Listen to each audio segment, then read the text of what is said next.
les jeunes expriment ce désir de participer, d'avoir une voix au chapitre, d'être acteurs de la construction de cette Afrique de demain et de la transformation de nos sociétés, de la réduction des inégalités, de la pauvreté et de la création d'emplois et des mécanismes de participation plurielle.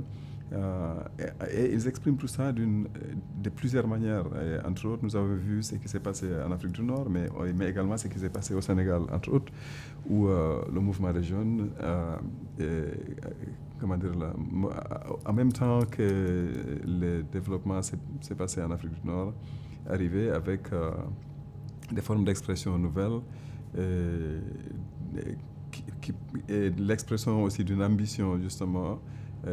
pour le changement, en parlant du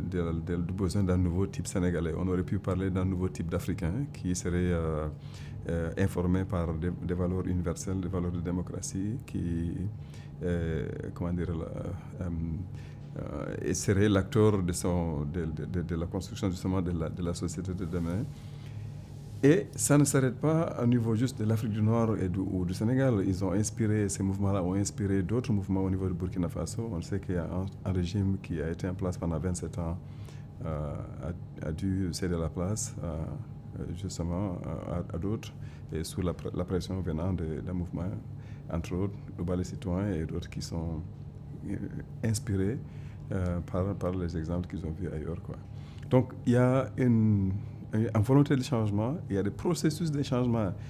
négatifs et positifs qui existent, parce que les mutations qui existent actuellement ne vont pas tous dans le bon sens. Il y a une plus grande marginalisation qui existe de certains groupes sociaux. L'effet de la mondialisation sur nos sociétés, ce sont des effets contradictoires, quoi. Il y en a qui en tirent profit, qui vivent mieux, qui deviennent plus riches, plus puissants, et il y a des groupes qui sont marginalisés, qui souffrent donc des inégalités croissantes qui existent. Et donc, ce que nous disons, c'est que la recherche devrait s'intéresser à tout ça, et à partir de la recherche, qu'on arrive à la formulation des politiques qui permettent justement d'évoluer dans un sens d'une transformation positive, donc une transformation sociale qui serait bénéfique à tous les acteurs de ces changements-là, mais à tout le monde, quoi. Et le MOST, comme un organisme global de l'UNESCO, qui est également global, pourrait permettre justement de connecter les conversations en Afrique avec d'autres qui existent ailleurs, et faire en sorte qu'il y ait un échange d'expériences et une contribution justement de toutes les régions par rapport à justement la conceptualisation déjà de ces sociétés d'avenir, mais également à sa réalisation.